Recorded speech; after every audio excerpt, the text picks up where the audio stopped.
În spatele acestor locuri misterioase se ascund povești care nu au fost niciodată pe deplin spuse.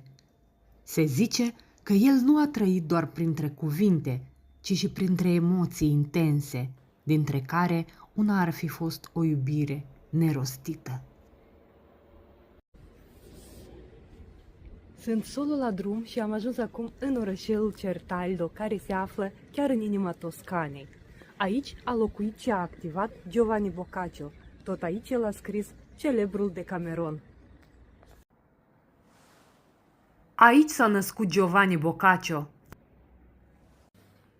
Când te gândești la Boccaccio, te gândești la un scriitor. Dar, în realitate, începutul vieții lui nu avea nicio legătură cu literatura. A fost trimis să învețe comerțul și mai târziu dreptul, un drum practic, stabil, ales pentru el. Doar că nu i s-a potrivit. A ajuns să trăiască o viață împărțită între ceea ce trebuia să facă și ceea ce simțea că îl definește cu adevărat. Un nume apare destul de des în jurul lui Boccaccio, Fiametta, o prezență despre care nu știm cu certitudine dacă a existat exact așa cum este descrisă, dar care revine constant în scrierile și atmosfera creațiilor sale. Unii cred că a fost o femeie reală, alții zic că ar fi fost mai degrabă o inspirație idealizată, o figură care a devenit simbolul unei trăiri interioare. Dar un lucru rămâne interesant. În Decameron, poveștile nu par distante sau reci, par vii, uneori intense, uneori surprinzător de sincere. Poveștile din Decameron parcă ar veni dintr-o experiență personală profundă. Și atunci apare întrebarea, dacă aceste povești nu sunt doar imaginație, ci filtrate printr-o viață trăită intens, poate chiar printr-o iubire care nu a fost niciodată complet împlinită. Poate că adevăratul mister al Decameronului nu este doar locul unde a fost scris, ci emoția care a stat în spatele lui.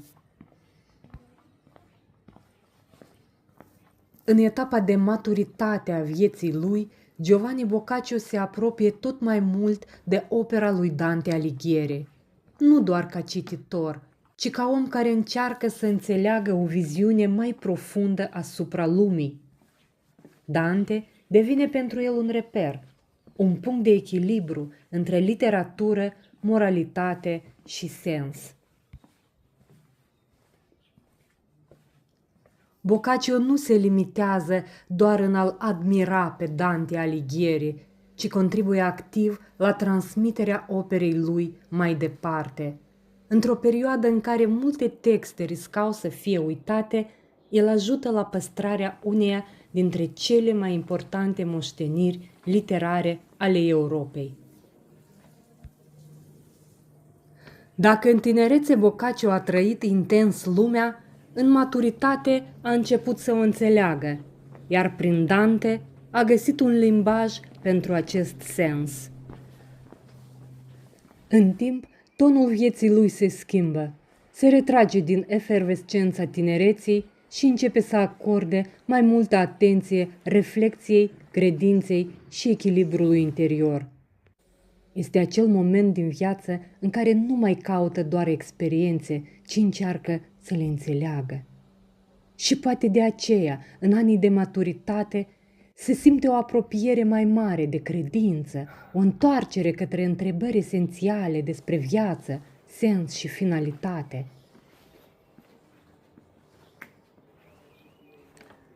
Privit în ansamblu, parcursul lui Boccaccio reflectă o transformare umană profundă, de la pasiune la reflecție, de la trăire intensă la înțelegere, de la exterior către interior. Iar această evoluție se simte subtil și în felul în care a scris, ca și cum fiecare etapă din viața lui a lăsat o amprentă în poveștile pe care le-a spus în Decameron. Și totuși, dincolo de influențe și de studiu, rămâne o întrebare care nu dispare. Ce anume a modelat de fapt lumea interioară a lui Boccaccio? Parcă în spatele structurii, al observației și al clarității există ceva mai intim. O experiență trăită, o emoție care revine, o amprentă care nu poate fi separată complet de operă. Și dacă nu Fiametta, atunci cine? Poate că acesta este adevăratul secret care ține poveștile vii. Nu doar contextul istoric, nu doar influențele literare, ci viața lui interioară. Pentru că unele lucruri nu sunt explicate direct, dar se simt în fiecare rând. Sunt singură aici și în liniștea aceasta simt ceva rar, o formă de libertate absolută. În Certaldo, un loc în care timpul pare să curgă altfel, unde fiecare stradă păstrează o emoție, o poveste, o urmă din trecut. Aici rămâne o parte din inima mea.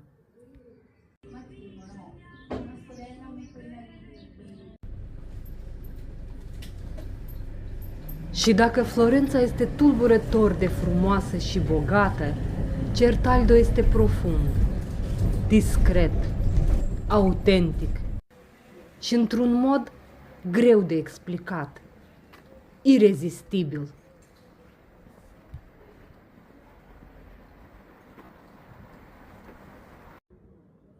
Aici închei ziua de azi. A fost splendidă.